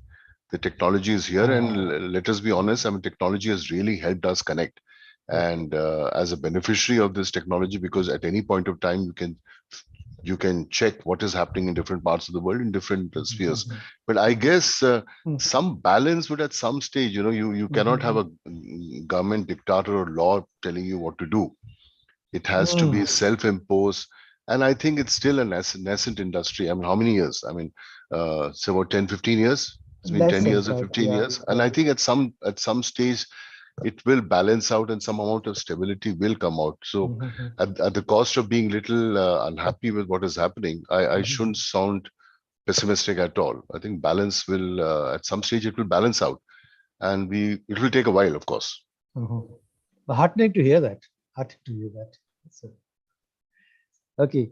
And could I get back to Mr. Ashish Kulkarni? This was very fascinating. This observation that you made, that from nowhere to somewhere to everywhere, and then finally you're in a situation where where the media followed you, as you said, in the 60s, 70s, 80s, and now you're surrounded by the media. So, is that a good thing? Is that a bad thing? Well, I think it's a good thing, and if you don't have a self-imposition, like Sunil said, it's a bad thing. But it's a cumulative wisdom of every individual, which really gets them to know what is good and what is bad for them. And I think by the time that wisdom happens in your life, a lot of media has already grappled you and corrupted you, and there was nobody to tell you at that point in time. So I think it's a new curriculum, I would say, needs to be put in as to how much is good and how much is bad, needs to be told to people. Right. And not only to the children, but also to various ages. Every time I'm on WhatsApp, my wife thinks that I'm a WhatsApp feeder, and but the thing is that how much ever time that I tell her that today the business is transformed onto this platform, it doesn't percolate down so easily. So although you would like to have these restrictions, because at one point in time, one is to wait for the information to come. We used to send inland letters and postcards, and maybe something urgent, we used to put telegram, and then we used to book a trunk call. Today, everybody wants instantly. And nobody wants to wait for anything. If it strikes in your mind, you want to find it and you want to know. So it comes with the additional responsibility to check the credibility of the source of information and the credibility of the information itself, because you might be led wrong. Many people Google search and pick up a doctor, and that's a dangerous thing for them to happen. So like Sunil said, self-imposition is very important, and I think it should be a part of a curriculum of all ages. Yeah. It has to be a part of curriculum. People need to be told. They don't learn by themselves. That's a thought. Yeah, it has to be told. It has to be told. So at all ages, when the kids are with you in school and universities, you will tell them. But then what happens to people when they're in their jobs? What happened to people when they are, not in their jobs? Absolutely. So there has to be a process and a campaign that tells you that this is something that, is going to be very critical. Nobody told anybody, like Rashmi said, that loneliness causes dementia. And I'm struggling with my father-in-law, who is 96, in my house and struggling with dementia. But having 4 kids, everybody is out, Mm. When we decided that we need to look after him, and we got to know much later that he's struggling with dementia. Mhm. Because it is, so people need to be told that, if this happens, this might happen to you tomorrow. So how do you keep yourself engaged? It's a critical thing. And Right. whether digital engagement is good for you or in-person engagement is good for you to, have that dementia not coming in your life is something that needs to be told. I think that's where a whole lot of, parallel curriculums that I call always, whether you put it in formal or informal way, needs to be an agenda of various NGOs and various governments as well. We can't we can depend on government all the time, but maybe even a lot of NGOs and a lot of people who are educated to impart this whole information system in the right perspective. But you were saying, ये जो आप कह रहे थे, this interaction that you're having with the government to do with consumer protection. Can you tell us a little more about that? Animation, gaming, visual effects, comics, and XR is one of the largest growing, ecosystems. Because, India made cinema for more than 107 years. India makes the largest number of films in the world. Right. And we were still not been able to make a global brand. You will be surprised to know that many countries after defense, the second largest export is media and entertainment. We are such a rich country with media and entertainment. Why are we not able to do a global phenomenon? And if you really see today, it's an intervention of a digital tool by which you are able to create an illusion that is called visual effects. You are able to create films which are making 1,000 crores. So the hero films used to make 100 crores, 500 crores, and that was an era. Today, a visual effects movie makes 1,000 crores. Right. Okay. And that would make a statement. So your storytelling with a magnanimous idea of visual effects would enhance the story that would be appreciated by the world. We were, so impressed with Avengers and many other forms of storytelling. But this is something that is emerging, and I think that's where the world is going to be heading towards. So we had been pushing this agenda that the creative education, creative arts, performing art, design, and sports has to be from the school curriculums, and we made the representation rightfully. National education policy has it, and the schools are going to have it. So curriculum design is going to be very difficult. And then teacher training is going to be another thing, and the parent, education for allowing the kids to take career into this vertical as a mainstream is going to be challenged. So we will tackle this challenge because we built this industry in the last 2.5 years. Where does this consumer? So what happens is that we have given a proposition to the government that we need to have a national AVGC XR policy. Okay.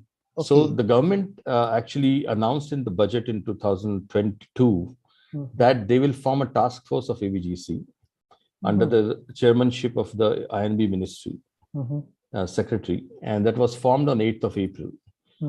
And from the 7 people representing the industry, I am one of them. And we have now taken upon how do we integrate that into the skilling, education, and also creating a policy.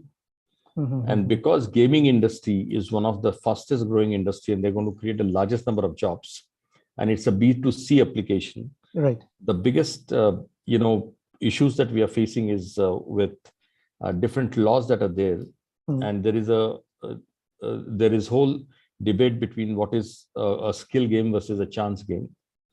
While we are solving that, one of the critical problem is addiction. Right. And that's when we are talking about consumer protection.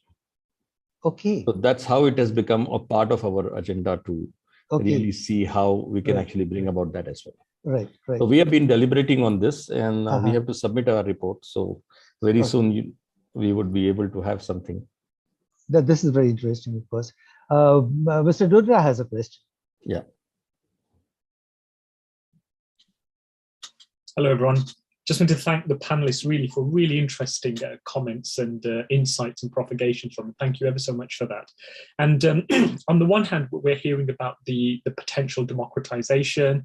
We're hearing the potential of inclusivity right the way from the ages, right the way through to old age and the issues of dementia that we've heard. And also Rashmi talked about the various examples. So that's really interesting. And Ashish, the wonderful work that you're doing right at the government level, which I think is really, really important.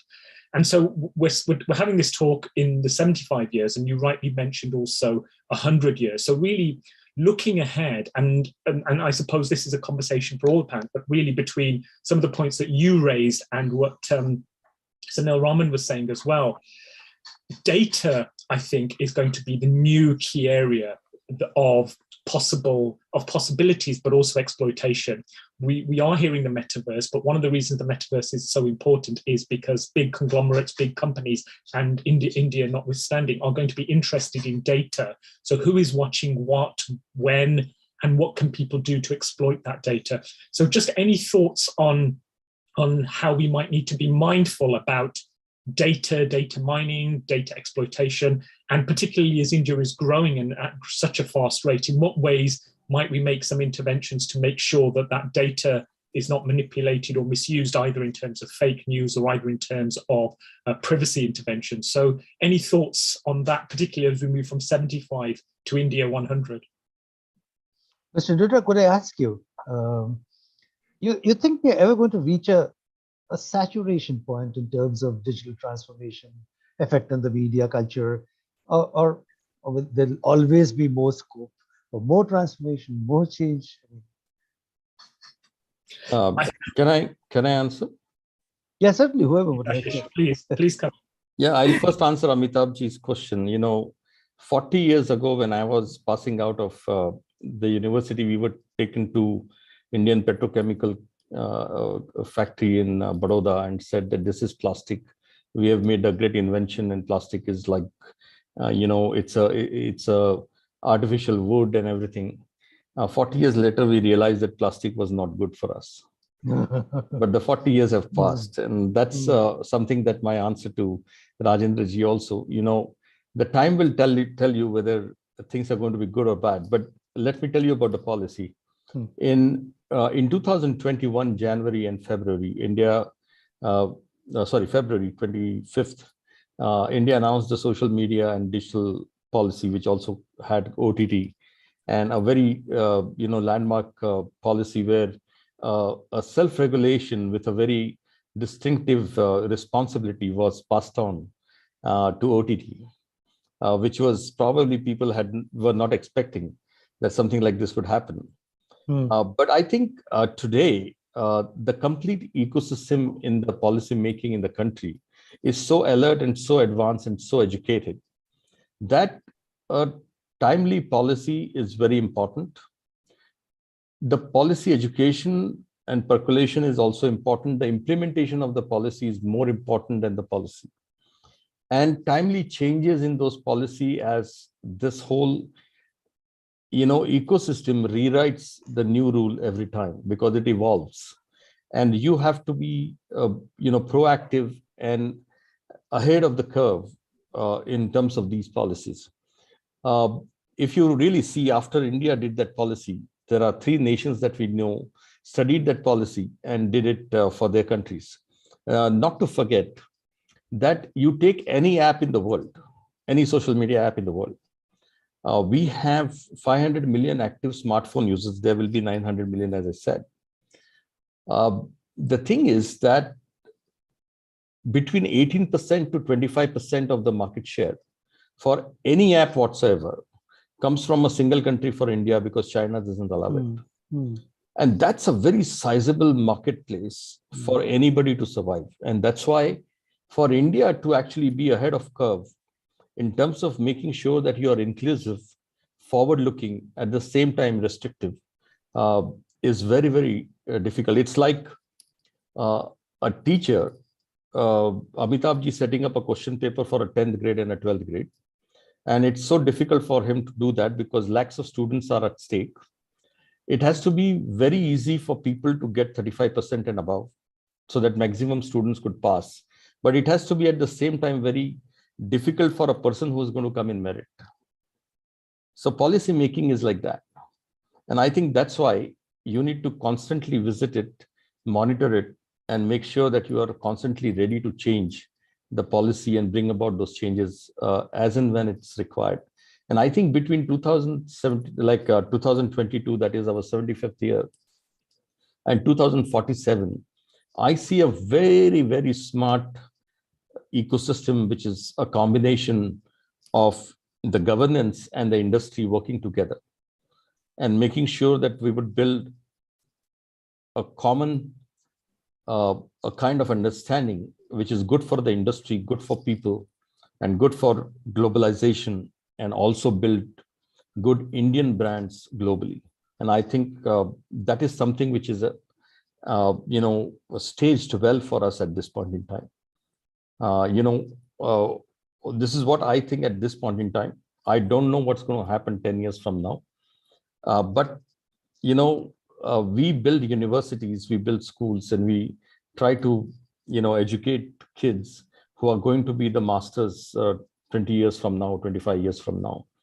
But when we don't know what's going to be the world like at that point in time, we need to only prepare them to make sure that they will be able to face that world. And I think that's how I see this evolving. Thank you so much, Ashish. That's wonderful clarity. So clear perspective. I mean, yeah, but of course, as you rightly said, who knows? 10 years from now, we can't exactly predict. So thank you so much, Rajinder ji, also. So, all right, I don't know if we have any more time left. So could I, Suprati ma'am, could you come in, and do we have any more time left for more questions? Yes. Does anybody amongst the audience have a question for any of the panelists? I got a few questions from the audience, and if we have time, maybe so. But if there's somebody who's directly asking a question, did somebody raise a hand? No. Okay. All right. Not yet. So, all right. Okay. So this is a question for Rashmi ma'am, and it says that how could we as writers, typically a question comes from a student, how could we as writers find our center as in the elements, topics, and style of writing that shapes our voice as writers? I don't really know exactly what this means, but the student wants to know that how can we as writers find our center? So, or I think to me, the writer is actually very key in anything that's created in content, because that's where it starts, talking about, because, right now I'm in the gender space that we're all talking about the gender, it shows about finding the center is also, I think, as what Ashish was saying, that, you need to be sensitizing people as to what is that writing going to result in. So I think if you are centered and sensitized and aware of what the impact is. So again, not alluding to the Gene Davis Institute, but using technology again. After they came up with the inclusion quotient tool, they've actually come up with something called spell check for bias. And this is a tool again by Google using artificial intelligence, which they're applying to scripts, saying that why wait till the film or content is made? Why not work with the writers from the beginning? And so they're not telling you how to write the story, but again, they're using AI and they're going through the script and saying, okay, there may be some ancillary characters. We're not telling you your main characters, but there can be ancillary characters where you can maybe bring in a woman or an older person or a dark person or a senior old or like a scientist doesn't always have to be a man, because this kind of thing is already in practice. Yeah, in fact, they've just been awarded yesterday for something, that they've been recognized. So this is developed at the USC, the University of Southern California. They have a Viterbi School of Engineering. And they have a group of PhD students who actually work on this. And there are quite a few Indians in that. And actually, even the person who leads it is Mr. Narayan, who's from India, but is with Google. So my point being that, there's a lot of, I'm sure Swadhin will agree and Ashish will agree, that there's a lot of conversation about equal representation in a writer's room, so that you're sensitized to each other. And then that also helps you, I think, reflect and look at what and where are you coming from. Because there are so many, I would say, deep-rooted biases that we're not even aware of, that may come through. And then that affects whatever's being created. So even if there's regulations in place, the regulations come in place after the film is made or the content is ready. So actually, to me, a writer is a very, very important key in this. I think that's where it all starts. So I think the writers need to, as we've all discussed, the various aspects, even from the news point of view. What is news? I mean, we were all taught about what is news. These days, we don't need people shouting and telling us what is news. News used to be spoken with a deadpan face because you were reading news. You were not influencing people. Exactly. So I think that was what we were taught. So again, the writer should not be writing to incite or to influence or to. So I think being centered is the key, actually, and aware. Thank you. I don't know if I answered that. Yeah. So you did, of course. I mean, it's very enlightening what you said. This kind of thing that's happening. So there's a question for Mr. Padi also. That do you think most people these days don't really look at film reviews? In today's digital world, what does that future of film criticism look like? Sorry, I missed the first statement. Okay, Can you please repeat? Yeah, I'll read that out to you. So there's the student who wants to know, what do you think? What does Mr. Pati think that most people these days don't really look at film reviews? Okay. So are film reviews losing their maybe not credibility, but influence or whatever? Is that happening? See, again, it is a totally different topic, and we can go on and on about it. Because if you see what a film critic is, first he or she is an audience, and they have their own sensibilities and how their own interest area and their own voice. Like Rashmi ma'am was speaking about finding the writer's voice or writer's center. So I can, if I'll add to that, then before finding the writer's voice, you need to find your own voice as a human being first. So if the inequality, that divide is not bothering you in real life, then that is not going to be represented in cinema also. So from that point of view also, the critic, who is first an audience, he has his own thought process, own mindset, and own theories and philosophies about life. So he is giving his or her interpretation about the cinema. But this, because of the digitalization, what has happened, that anybody can go and put a review of what he felt about the film. You see, nowadays, I think in India, each and every movie is getting a 9-point rating in IMDb, because we have the largest population, and we can go and we can just give rating, and we can call our film a great reviewed film. So that is a different aspect.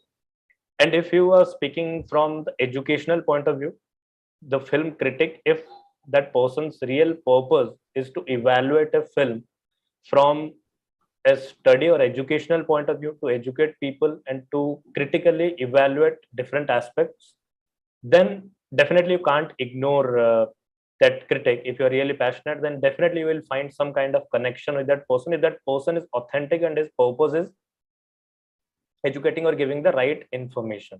So which I think is lacking in the critics domain also. But most of the people do not have the experience of filmmaking. They do not understand the art and craft of filmmaking, and they start giving reviews. And so that is not a review, basically that is an experience that they are saying. Some becomes humor, some shows their humorous side while they are reviewing a film by putting some metaphor which can be which can discourage the artist also sometimes. So they use such kind of statements. So I don't think it should be taken, film critics should be taken that seriously. But yeah, definitely the person who is using the right knowledge, who has acquired the right knowledge, and giving and putting it out for the right purpose, then definitely that person also cannot be ignored. People will definitely like and follow and Right. reviews of that person. Would you also take a slightly more personal question? Who, me? Yeah, yes, you. Yeah, okay. Mr. Bhatt. Yes. So one of my students wants to know, what was the biggest motivation that made you shift your career from engineering to the creative industry?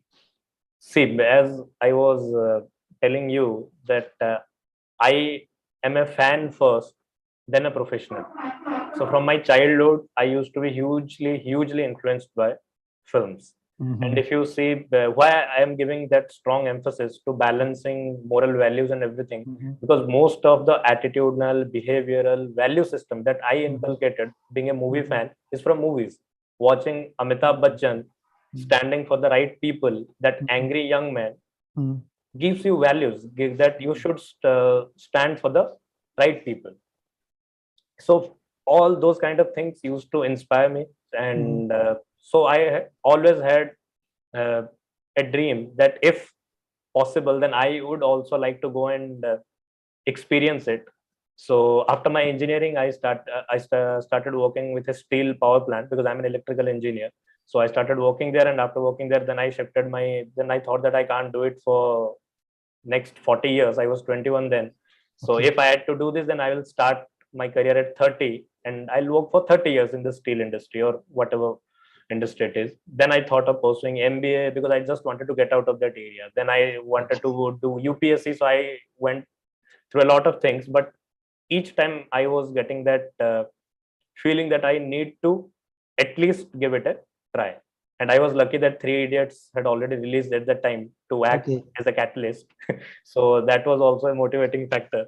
So then so my purpose of applying to IIT Bombay was that I could go to Mumbai and I could experience the industry or whatever it is that in those 2 years of my masters, I would explore and I'll see what is happening. So I came to IIT Bombay, then I started doing theater, then I got actively involved. I started performing, writing, so things happened.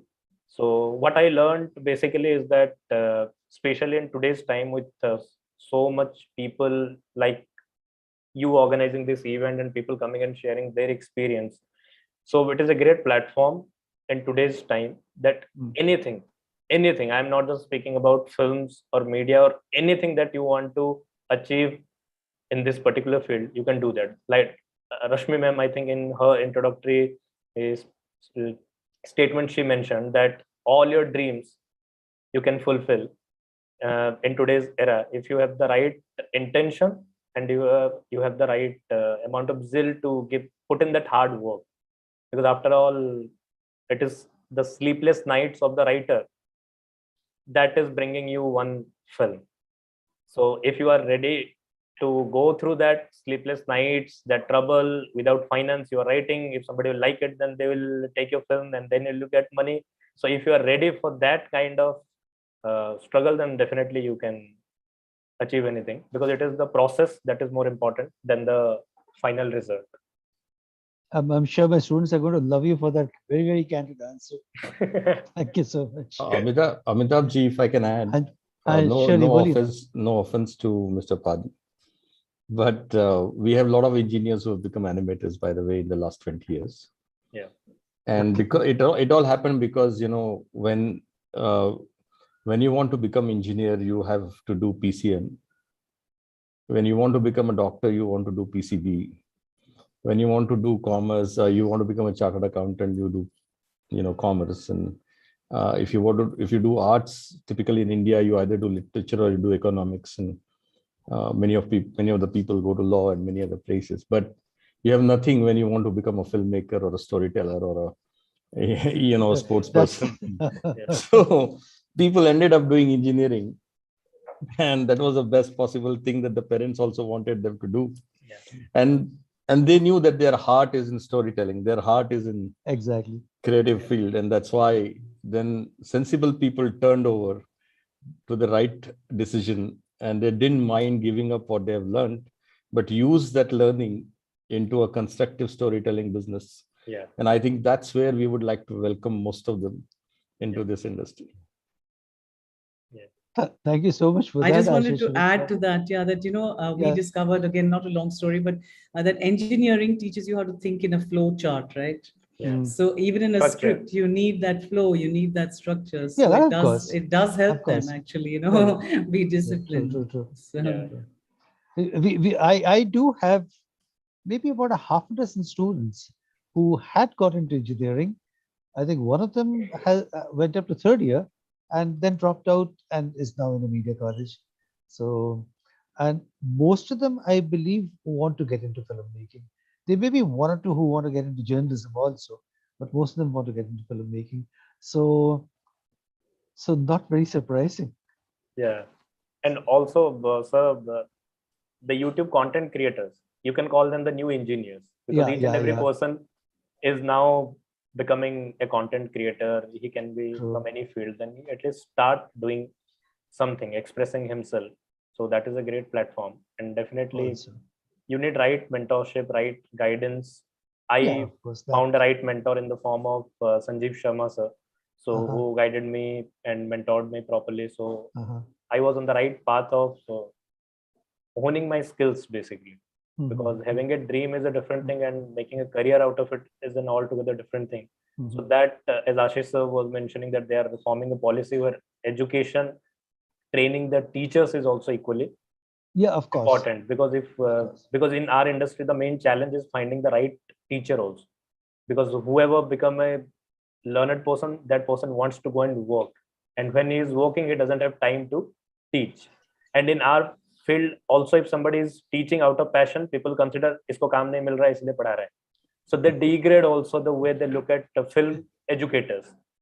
In that is also a difficult challenge that we need to overcome, and we need to encourage many professionals also who are working to So, become film educators.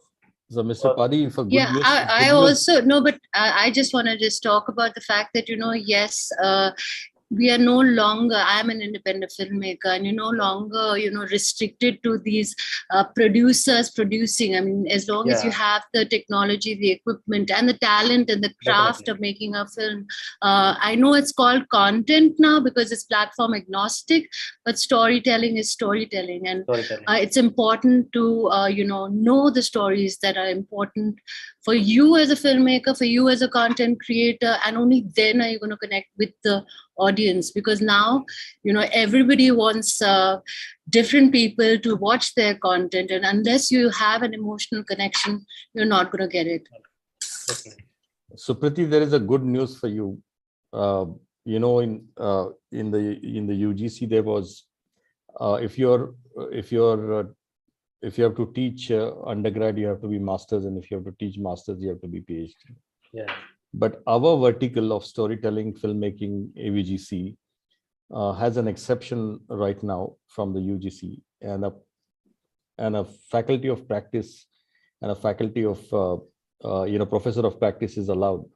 So a person who is actually creating films can come and teach, and you need to really see that that's how it happens. So the Guru Shishya Parampara Yeah. will be brought back into Yes, this yes. field, because this is how you can actually get the best of the both worlds. Very true. That's wonderful. Yeah. So on behalf of my students, especially, I'd really like to thank all of you uh, for for the for the perspectives that you brought in, and I'm sure all of them really enjoyed. There are a whole lot of other questions. Unfortunately, we don't have the time, but maybe someday in the future there could be further interaction, and less as a media seminar, more as people with your kind of expertise, your kind of experience, knowledge, information, could be talking directly to my students. So I'm hoping for that kind of thing someday. I'll request Supriti to wind up this session.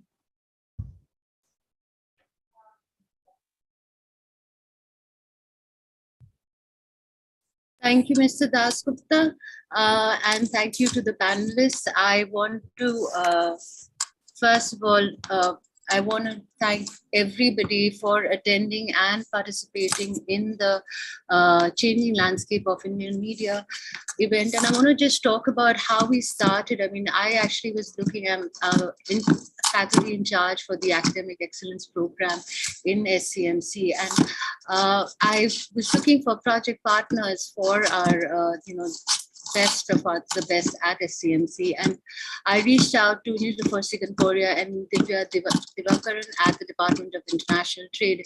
And it is because of them that, this particular collaboration with Birmingham City University is happening. I also want to thank Jackie Norton and Makhan Singh for facilitating and supporting the SCMC BCU partnership. The reason we actually even are having this particular event is because Professor Rajinder Dudra in September last year just made a suggestion, how about having an event about the changing landscape of Indian media. And more than 6 months later, we have now got, I'm going to say CLIM because it's going to be every time to say the entire title.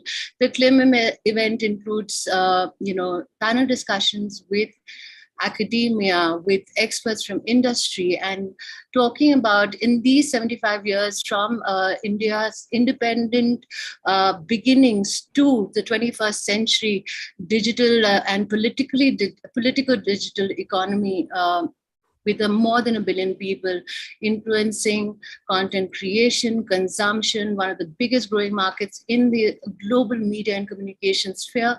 And I also want to thank the National Film Archive of India for supporting the film retrospective. And it's fortunate that a filmmaker like Hrishikesh Mukherjee, it's the 100th birth anniversary, and we had Professor Gayatri Chatterjee, who I want to thank for agreeing on very short notice to provide her expert perspective on the cinematic legacy of Hrishikesh Mukherjee.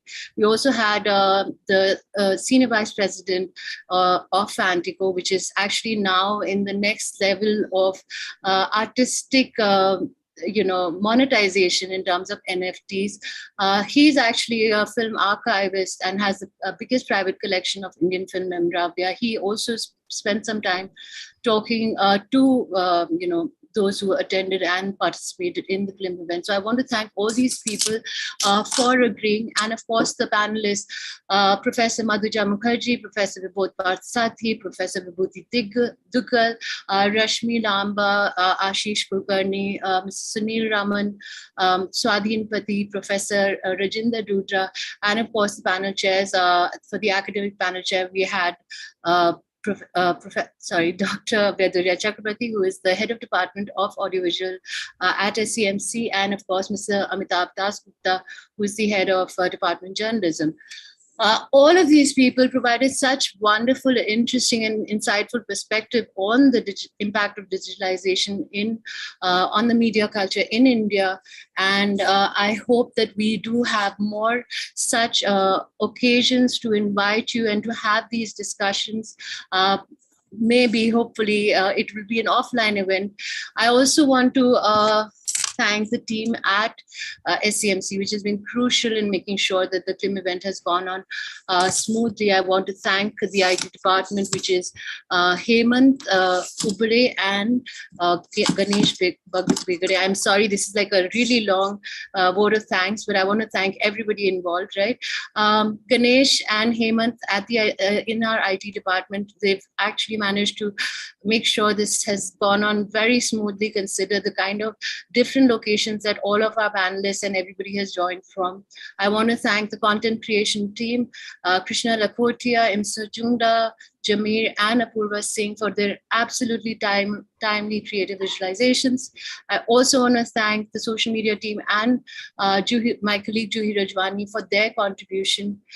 And finally, I just have to say, this particular event would not be possible without the director of SCMC, Dr. Sriram Gopal Krishna's support, Dr. Bedurya's Dr. Bedurya Chakrabarti's guidance, and of course, Professor Rajinder Dudra's commitment towards making sure there is a platform available for multidisciplinary discussions on the impact of digitalization in India at 75.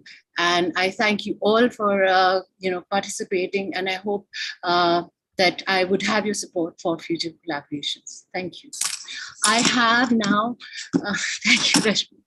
I have now, as a final tribute to Rishikesh Mukherjee, we have a little video of different people talking about what Rishikesh Mukherjee cinema means to them, and I hope you enjoy the video and have enjoyed the films that Rishikesh Mukherjee made in his lifetime. Thank you. Have a nice weekend. Thank you.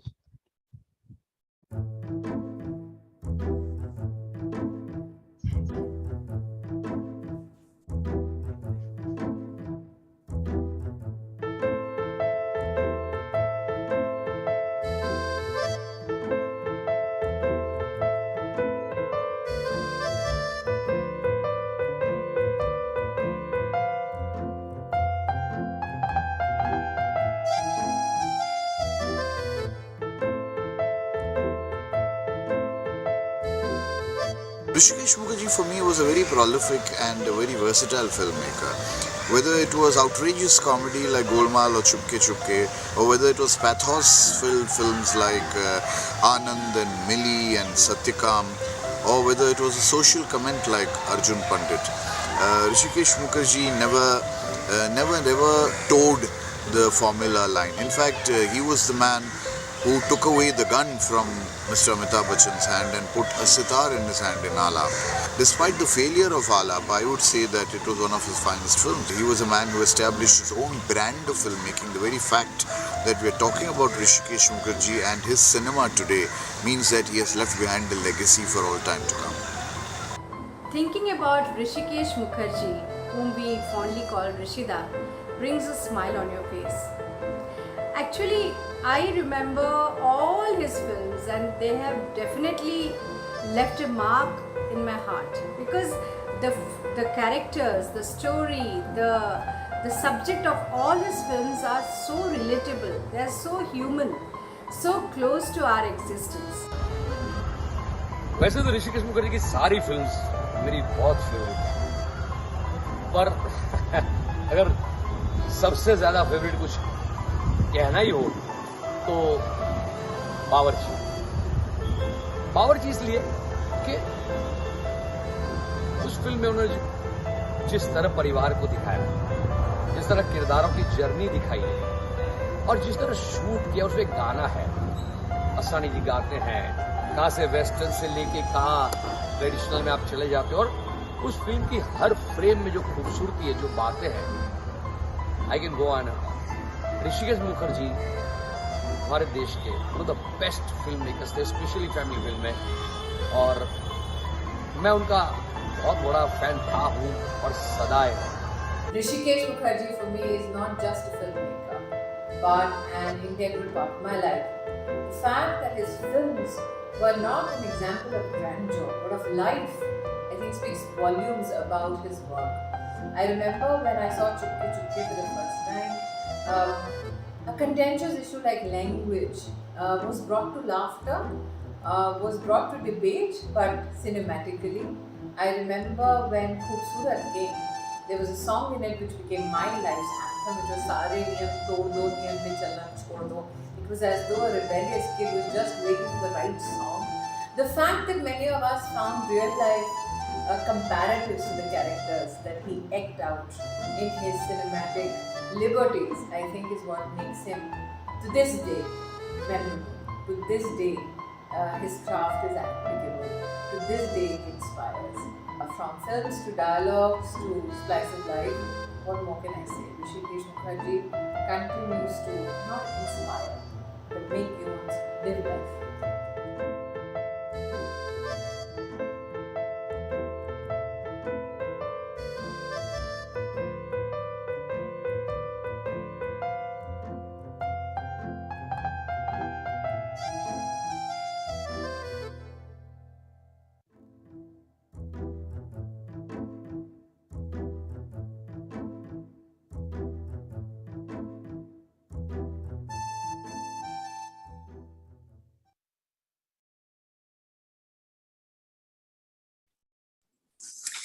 Thank you all and have a nice weekend.